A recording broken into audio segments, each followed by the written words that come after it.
En este vídeo voy a realizar la apertura del segundo cilindro Roper.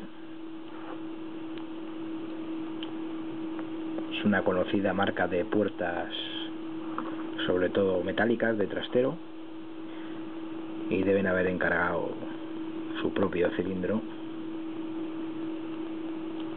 Ganzúa del juego básico, bastante gancho, no tengo llave,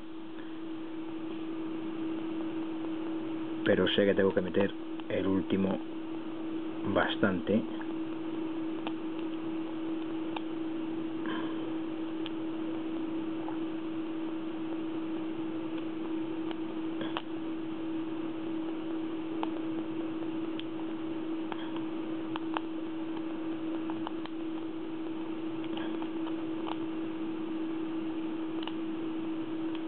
Y ahí está, ya está.